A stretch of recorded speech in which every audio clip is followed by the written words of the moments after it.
We will continue with our third case.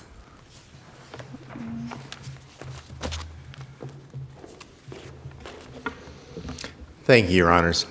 May it please the Court. Jeremy Markman on behalf of the appellant, DB, and I appreciate the courtesy of reserving the 5 minutes for rebuttal. Okay. This was a negligent security case where DB was a mentally deficient patient at Florida Hospital inside the behavioral health unit, involuntarily committed, and a patient committed a sexual act while she was such a patient. The errors that the trial court committed during the trial and the denial of motion for summary judgment and motion in limine beforehand meant that ultimately the jury was not purview to relevant evidence of negligence that was required to be considered by the jury in determining whether or not reasonable security measures were available in that unit. In order to prove the negligent security case, notice is one of the primary ways that a plaintiff in the case can prove that. Without evidence of calls for service, evidence of documents of adverse incidents that were precluded from use and admissibility at trial, and evidence of police reports that would have been relevant to determine the extent of the danger presented to patients in the behavioral health unit at Florida Hospital, meant that the jury was not allowed to consider evidence of the potential risk of such sexual problems in the unit. Wouldn't a police report have been hearsay under any circumstances? No, not in these circumstances. In fact, under Foster versus Poe, folks, this court's case in the 5th DCA, 37 calls for service were not considered hearsay. In fact, what they were competent evidence of notice and foreseeability in order to show what the danger was prior to the incident.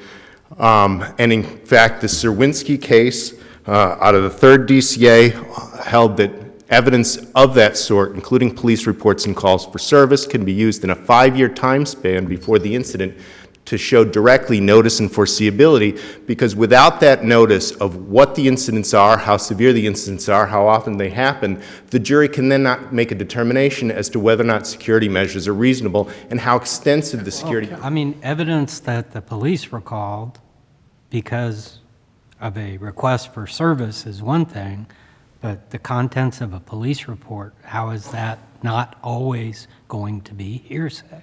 It's not offered for the truth of the matter asserted, it's offered for notice and foreseeability. And in fact, since 1984 in Hall versus Billy Jacks, the Florida Supreme Court has said that the actual or constructive knowledge of a dangerous condition on the premises that's likely to cause harm is relevant evidence, and the relevant evidence in that case and its progeny since 1984 has been police reports and calls for service. What we have uniquely in this case... Let me just interrupt you for a minute and talk a bit about the calls for service. You know, most of the negligent, in fact, all of the negligent security cases I've seen usually involve somebody gets mugged in the parking lot of a shopping mall, or in Billy Jacks, they get beat up in a restaurant or that sort of thing. And the cases clearly hold that the calls for service in the immediate area are relevant even if they're not identical. But this is a little bit different in the sense that this is a locked unit. And so I can appreciate how other incidents in the unit might be relevant, but it seems to me that if somebody gets mugged in the parking lot of Florida Hospital, wherever this Florida Hospital was, that's a bit different than somebody getting mugged in the parking lot of the shopping mall. I mean, doesn't that, the fact that this is a locked unit that is not accessible to the public, make it a different analysis than the typical security cases that we normally see? The way I'll answer that is that the factual circumstances of this being a locked unit are not may be distinguishable from those other cases. So essentially what I'm telling you is yes, there's some factual a way to factually distinguish those cases, but importantly in this case, the security plan for Florida Hospital did not restrict the security in the locked unit. The security guards patrolled the entire property, and therefore all of the crime would be relevant. I'd also point out, though, I go to the foreseeability, and isn't kind of the light crimes analysis relevant? And with that being the case, wouldn't that go to the trial court's discretion in this case as to what types of service calls or other criminal acts in the surrounding area would be admissible in this trial as to foreseeability? Sure. Going to Judge Orfinger and tying off that, even if the court were to use the discretion and distinguish the other cases only to solely those incidents within the locked unit, the trial court does not have the discretion, and it is not a discretionary judgment call from the trial court to determine which crimes were admissible within that locked unit, and she excluded quite a number of those crimes, including a patient biting a staff member, a patient battering another staff member. What the case law on that holds is that all crimes, whether similar or not, are relevant evidence of notice and foreseeability, so the jury has the opportunity to determine whether reasonable security measures are in place. And in fact, Bellevue versus Frenchie's South Beach Cafe says, a rule limiting evidence of foreseeability to prior similar incidents deprives the jury of its role in determining the question of foreseeability. And in fact, under But that presupposes that these are criminal acts. I mean, I'm not so sure that I would say that in a locked psych unit, a patient biting a staff member is a crime. I mean, that seems to go along with the nature of the unit. I mean, maybe if they punch them out and hit them with a chair and things like that, maybe that rises to the level of a crime, but simply because they act out in a way that people in psych units sometimes act out, I'm not sure that that's a crime. Don't we have to kind of focus on things that are clearly crimes? No, and the reason being because even under all the case law that admits prior criminal activities, the crimes don't have to be proven as crimes. It's the facts that are set forth in the prior police reports or the calls for service that are relevant evidence for the jury to consider, and then it's up to the opposing side to say these are what you're saying, essentially. These are things that happen in a psych unit, or these are things that are not crimes that we should put security measures in place in order to prevent against.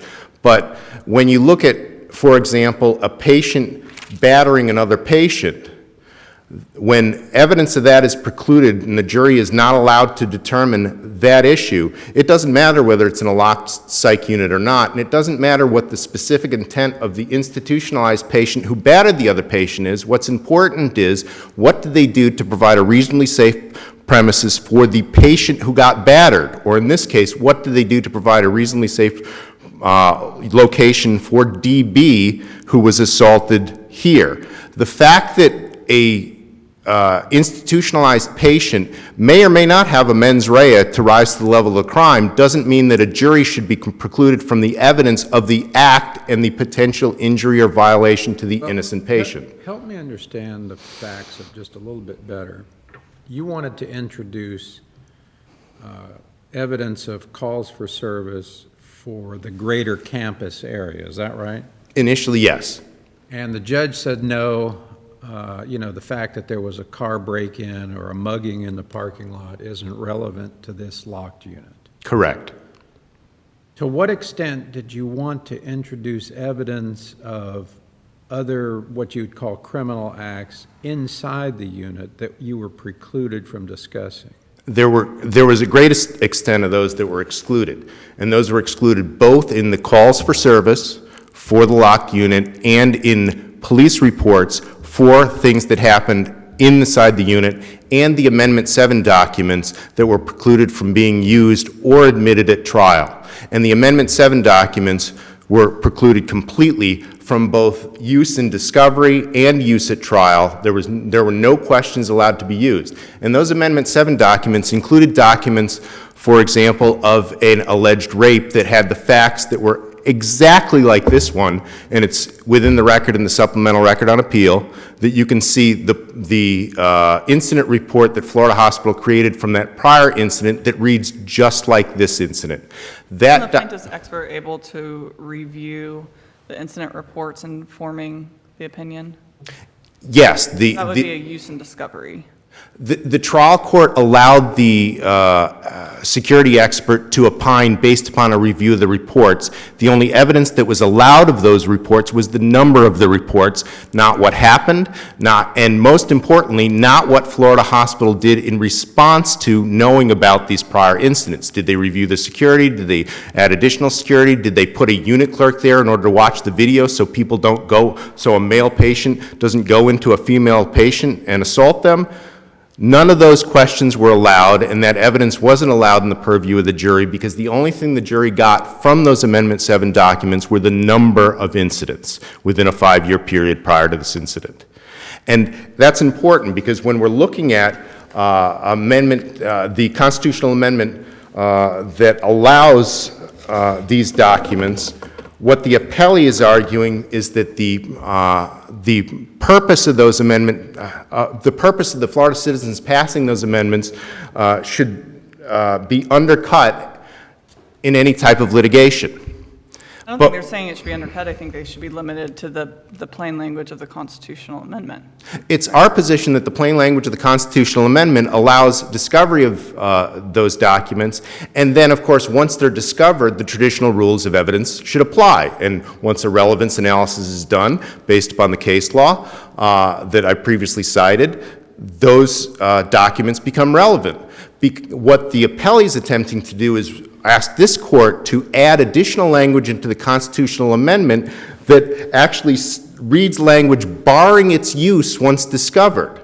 And if we look at, for example, the Florida Supreme Court in Florida Hospital Waterman versus Buster adopted Judge Sawaya's language from this court's opinion in the Buster case, which set forth the 3 reasons why this constitutional amendment was important. It's not really an argument, though, that the constitutional amendment bars admission. It's that the other relevant statutes and rules of discovery applicable to the case and rules of admission, rules of evidence still apply to what's been obtained through discovery.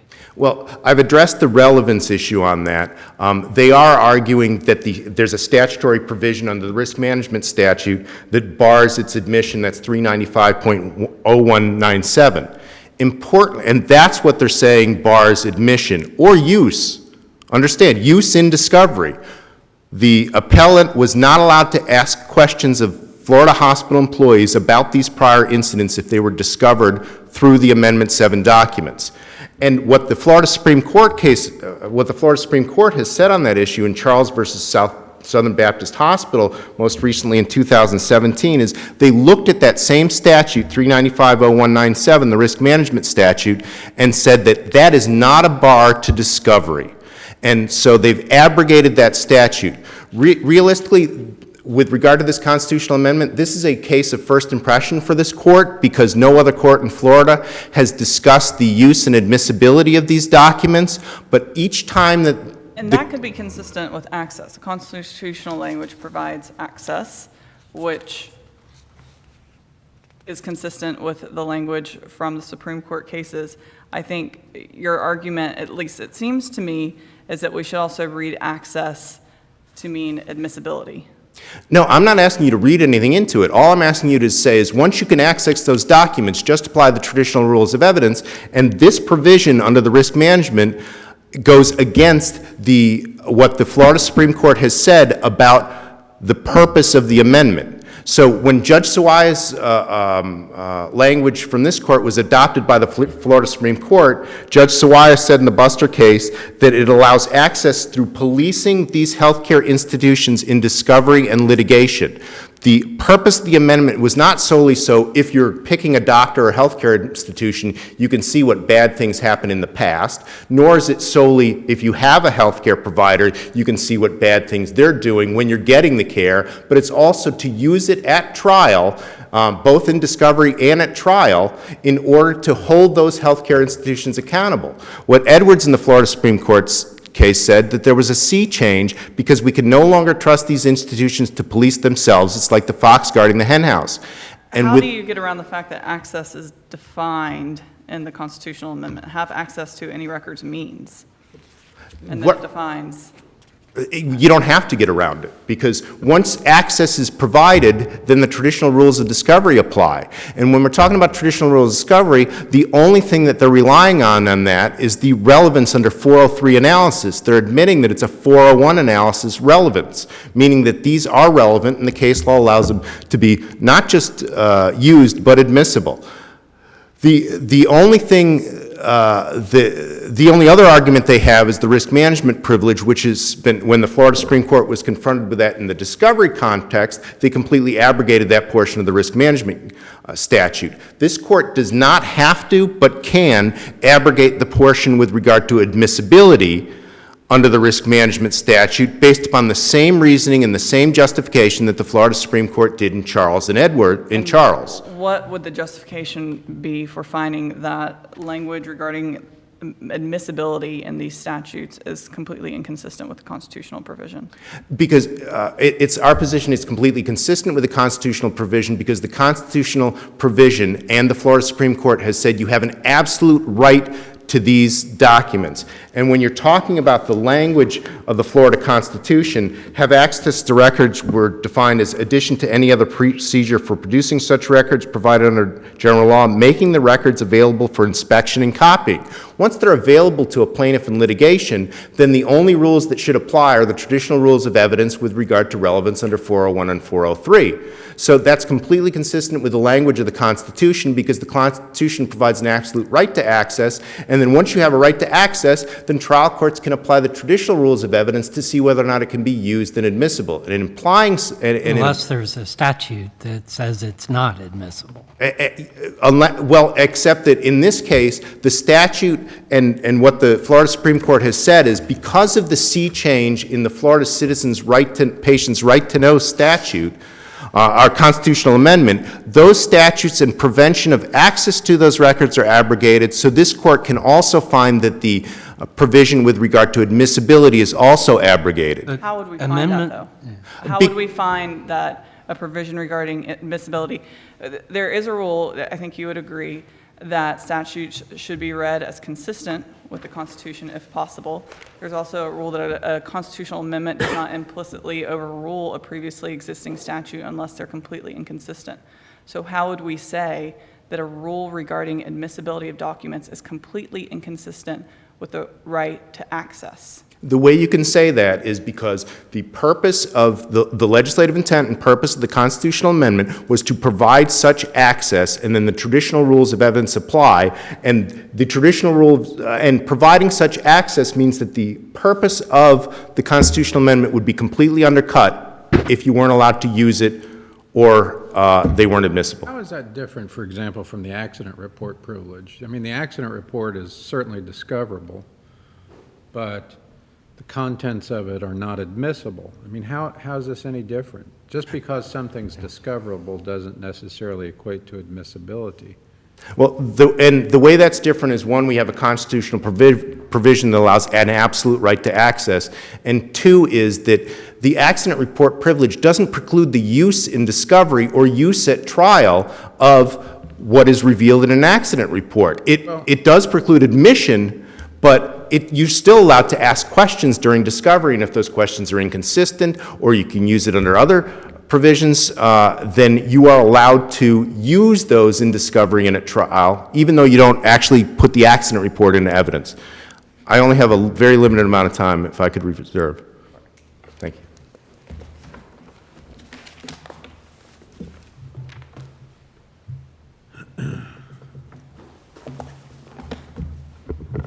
May it please the court, Diana Stein on behalf of Florida Hospital. And I'll start with the police reports piece. I want to clarify the record on that. Judge Roche went through all of the reports, and she actually admitted into evidence over defense objections every police call for service that occurred inside the unit. And I do think our brief was a little unclear on that, but going through just the transcripts of the discussion starting on page 1082, she said overruled, that's all coming in. So the jury had 14 reports of calls for service that occurred inside the unit involving everything, biting someone, I think punching someone, and she said under just the case law on foreseeability, that was going to come in. So that's number one. The jury heard that.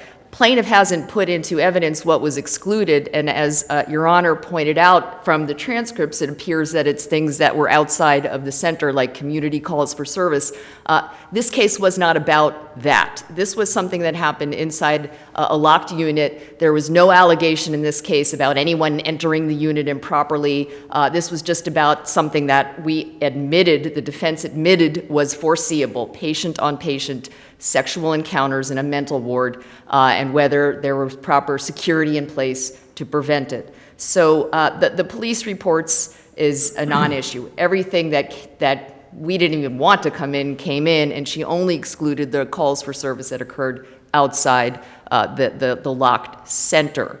As for the adverse incident reports, now 3 judges below looked at this issue and had absolutely no problem determining that the reports were discoverable but not admissible. Now to start with the language of the statute, the Supreme Court's made clear, this was the Benjamin versus Tandem case where they looked at whether the Amendment 7 applied to nursing homes and said, we're not expanding the definitions that the electorate intended. If they say it's supposed to apply to something, that's what it's applying to. So as Your Honors, I think, perhaps have acknowledged, there's nothing in that statute, I mean, in the constitutional amendment that says anything about admissibility.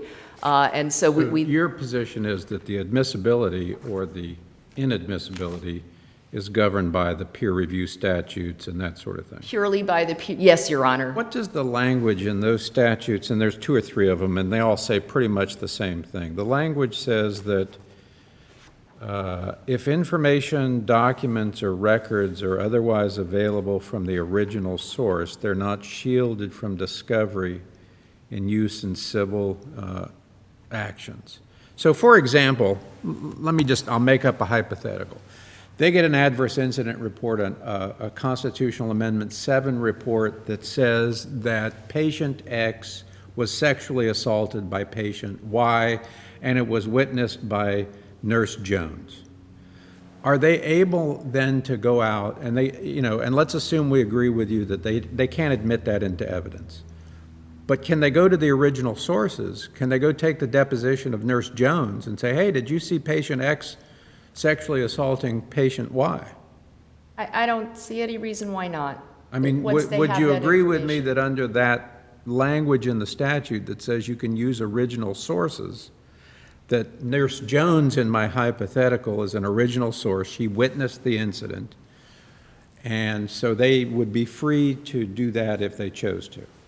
I believe once the information is given pursuant to the amendment that the plaintiff is not precluded from doing related discovery in order to gain information from a proper source. But just to read, and I'll just read from subsection 7 of 395.0197, it's very clear. It says adverse incident reports are subject to discovery but are not admissible as evidence in court. Very simple language, and that's all the plaintiff was trying to do here. And just to be clear, the fact that there were 24 adverse incident reports came into evidence. It was over our objection. In fact, Judge Roche took the position that the objections were waived and let it in. So this jury knew that there were 24 prior reports of sexual incidents in the psychiatric ward that occurred in this ward. So the jury knew this information. What plaintiff wanted, and now plaintiff keeps going back to these traditional rules of evidence. Well, we never even got that far because the courts all agreed that the statute applied and there was nothing in Amendment 7 to take away from that. But these reports themselves, I mean, these were incidents full of hearsay of the person in the hospital writing down psychiatric patient statements about what they said occurred to them. And it is, I mean, if it's in the record, plaintiff added it to the record. I mean, these are people who are, a lot of them delusional. Some of them have recanted, in the report itself, recanted their allegations. Some of the allegations just didn't make sense. So just under pure 9403, this had no business in the trial, even if there was no statute precluding them from coming in.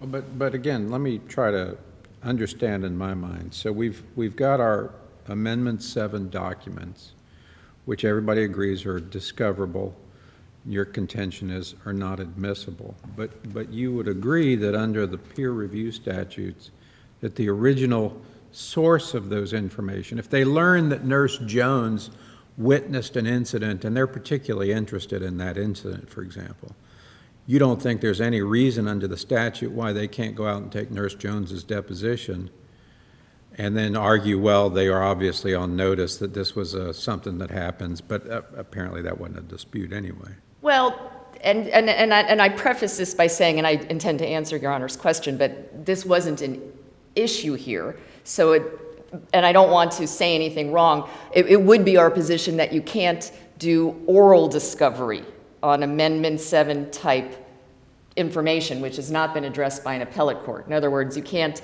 necessarily depose a risk manager on what the incident reports say, because that's not a record. And Amendment 7 talks about Well, the records. risk manager wouldn't be an original source. Well, but see, now we're getting into areas that just aren't at issue here, and I'm afraid of saying something that maybe isn't, all Right, we'll save it for the next case. that's all I'm saying, is it wasn't this case. The plaintiff, all plaintiff wanted was these reports, all 24 of them, to be shown to the jury and have the jury look at them. And What was the logic in allowing the plaintiff's expert to testify based upon what he gleaned from those 24 reports? I mean, doesn't an expert's opinion have to be based upon facts and evidence? they can be. And what the expert said was that our expert said I wouldn't necessarily ask for those reports. The plaintiff's expert said we try to get those reports if they're available. There was no issue in the trial as far as not allowing an expert to look at records and testify based on those. All this has to do is whether these 24 documents, records taken from adverse incident reports should have been admitted. That's it. And the jury heard of their existence.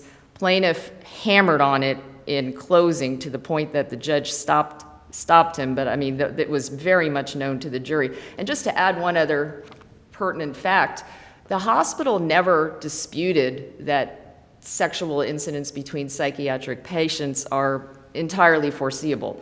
The whole position is we know it happens because psychiatric patients kind of have this sexual preoccupation. That's why we have these 15-minute checks on them. So there was nothing even harmful about the jury not seeing these very, I'd say, prejudicial adverse incident reports with records of what psychiatric patients told wards and technicians and so forth. They heard it all. So I think that is very significant to that analysis. The other thing I'll say about Amendment 7, just to put it in context of this case, but there's discussion of what the purpose is. Well, we know what the purpose is because the Buster Court has talked about it. And it said that, and to be specific, the purpose of Amendment 7 is to allow patients to better determine from whom they should seek health care. In other words, it's a safety measure. Evaluate the quality and fitness of health care providers currently rendering service to them, and allow them access to information gathered through the self-policing processes during the discovery period of litigation filed by injured patients or the estates of deceased patients against their health care providers. This was not a medical negligence case. This was not a case saying that there were adverse medical decisions made. Plaintiff is trying to shoehorn these Amendment 7 documents into a negligent security case and say that somehow the security guards at the hospital perhaps should have gotten what are essentially privileged documents and analyzed them and known that sexual events happen in a psychiatric ward when in fact everyone admitted they know that. So this isn't even really something that Amendment 7 contemplated, other than the fact that DB was in fact a patient and was entitled to the records, and so she got it under the amendment. But that, again, this is pure and simple, a negligent security case, and there's no purpose in this situation to allowing it in, and frankly, the jury heard everything on an issue that wasn't even in dispute. So I would submit, and now there were numerous other issues raised. I think we've addressed them all in the brief, and I'm not going to address them because they weren't addressed by counsel unless your honors have any specific questions about any of them? Or okay, with that, I would respectfully submit this was a fair verdict. The evidentiary matters, the rulings were all correct. 3 judges below were all consistent with each other, and we would ask that the court affirm the judgment entered below. Thank you.